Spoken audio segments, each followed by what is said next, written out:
Welcome to Global Chessboard, where we break down the moves and counter-moves shaping our world. I'm Amara ANALYZE. And I'm Marcus Chen.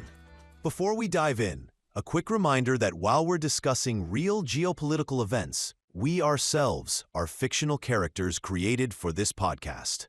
Our analysis, however, is very much grounded in reality. That's right. We may not exist, but the strategic implications of today's topic certainly do. And speaking of which, breaking news out of Eastern Europe has significant implications for global power dynamics. Yesterday, April 30th, 2025, the United States and Ukraine signed what's being called the Critical Minerals Deal, potentially reshaping the global resource landscape. This is truly fascinating timing, Amara. Just as we've been discussing the increasing importance of resource diplomacy in our recent episodes, we now have this landmark agreement that perfectly illustrates how critical minerals have become the new currency of power in international relations. Absolutely. And the scale here is what's truly remarkable. We're talking about access to mineral resources valued at approximately $350 billion. That's not just a deal, that's a geopolitical earthquake. Let's break down what's included in this agreement. The deal centers primarily around three critical minerals that Ukraine possesses in abundance: graphite, lithium, and titanium. These aren't just any resources. They're the foundation of advanced technology manufacturing, renewable energy systems, and next-generation defense applications. And let's be clear about why these particular minerals matter so much right now. Graphite is essential for electric vehicle batteries and energy storage systems. Lithium, well, we all know its importance in everything from smartphones to electric vehicles. And titanium is crucial for aerospace, military applications, and medical technology. What makes this deal particularly noteworthy is the structure. It establishes what's being called the U.S.-Ukraine Reconstruction Investment Fund, which will oversee the extraction, processing, and distribution of these resources. The fund appears to be jointly managed, but with significant American technical oversight and capital investment. The ownership provisions are particularly interesting. Ukraine maintains sovereign ownership of the resources, but the United States secures preferential purchasing rights for the next 25 years. It's not quite colonial-era resource extraction, but it's certainly a profound level of access that the U.S. has secured. And when we compare this to other international resource agreements of the past decade, the scale and scope are unprecedented. The closest parallel might be China's various Belt and Road mineral agreements across Africa. But even those didn't approach this level of integration between two economies. Now let's talk about how this deal came together, because the negotiation saga itself reveals a lot about the current state of global politics. Marcus, I think many of our listeners might be surprised by who emerged as the key broker here. Indeed, President Trump's direct involvement in these negotiations marks a significant shift from his previous approach to Ukraine. According to sources close to the negotiations, Trump personally intervened at several critical junctures when the talks appeared to be stalling. Which is fascinating given his, shall we say, complicated history with Ukraine during his first term. But my sources indicate that he viewed this primarily through an economic and strategic lens, specifically as a way to reduce American dependence on Chinese mineral supplies. That's consistent with his broader second-term approach that we've discussed in previous episodes. This pragmatic, transactional foreign policy that prioritizes tangible economic outcomes over ideological positions. What's perhaps most surprising was the role of Vatican-mediated discussions in breaking the deadlock. When negotiations hit a wall regarding control provisions and profit-sharing arrangements, a series of confidential meetings at the Vatican apparently helped both sides find common ground. the final agreement differs substantially from the initial proposals. Early drafts reportedly gave American companies direct ownership stakes in Ukrainian mining operations, something that was politically untenable for Kyiv. The compromise maintains Ukrainian ownership while giving the U.S. the resource access it sought.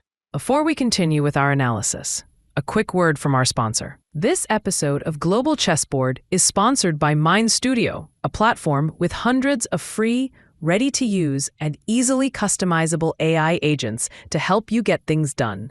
Whether you're researching complex geopolitical situations like we do, or handling everyday tasks, their tools can save you hours. Download the Mind Studio Chrome extension from mindstudio.ai to get AI superpowers right inside your browser.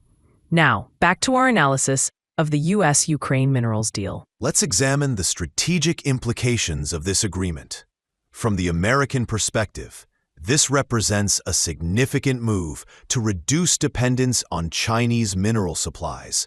China currently controls approximately 70% of global critical mineral processing capacity, a strategic vulnerability that has concerned Washington for years. And the timing couldn't be more crucial for Ukraine. With reconstruction costs estimated at over $700 billion, this deal provides not just immediate investment, but a long-term economic foundation for recovery. The expected job creation alone, over 100,000 positions in mining, processing, and related industries, could transform Ukraine's post-conflict economy. The technology and defense implications are equally significant. Securing stable supply chains for these minerals gives American manufacturers a competitive advantage in sectors ranging from electric vehicles to advanced weapons systems. It's not hyperbole to suggest this could reshape global manufacturing hierarchies in the coming decade. But let's address the elephant in the room, Marcus. How exactly does one conduct large-scale mineral extraction in territories still affected by conflict? Some of these resource deposits are located in areas that have seen intense fighting. That's where the security provisions of the agreement come into play. There are substantial allocations for what's being termed extraction zone security, essentially creating secure perimeters around mining operations. This includes both physical security measures and cyber defenses for operational technology. Which raises questions about who exactly provides that security. Ukrainian forces? Private contractors? American personnel? The agreement language appears deliberately vague on this point, which suggests to me that operational details are still being worked out, or are being kept intentionally ambiguous. Turning to global reactions, we're seeing a predictable pattern emerging. European Union officials have cautiously welcomed the deal, though with some concerns about being excluded from preferential access to these resources. Japan and South Korea have expressed interest in joining similar arrangements. China's response has been particularly noteworthy. Beijing has condemned what it calls resource colonialism and warned of appropriate countermeasures. Reading between the lines of diplomatic statements, I suspect we'll see accelerated Chinese investment in alternative mineral sources, particularly in Africa and South America. Russia's reaction has been surprisingly muted, limited to statements about violations of Ukraine's neutrality without specific threats. This suggests Moscow may be taking a wait-and-see approach, perhaps calculating that disrupting mining operations could become a new pressure point in the ongoing conflict. And we should at least briefly mention the environmental and ethical considerations here. The agreement includes provisions for responsible extraction practices, but the details are sparse. Given the urgent strategic and economic imperatives driving this deal, I'm concerned that environmental safeguards might become secondary priorities. As we wrap up, let me offer some historical context for why this deal may represent a pivotal moment in resource diplomacy. Throughout history, control of critical resources has shaped global power balances, from British coal in the 19th century to Middle Eastern oil in the 20th.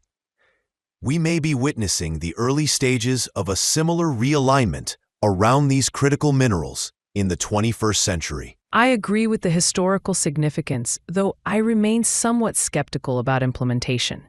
The agreement looks impressive on paper, but extracting and processing these minerals at scale will require overcoming enormous technical, security, and logistical challenges. The true test will be whether mining operations can achieve projected output levels within the next 3 to 5 years. That's a fair assessment. I suspect we'll revisit this topic frequently as the agreement moves from signing ceremony to actual implementation.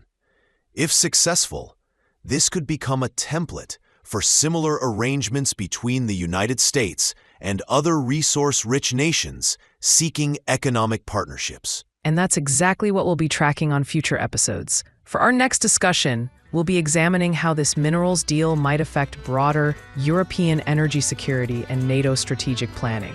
As always, you can find additional analysis in our newsletter. Until then, I'm Marcus Chen. And I'm Amara Okafor. Thank you for joining us on the Global Chessboard, where we help you understand the moves that are shaping our world.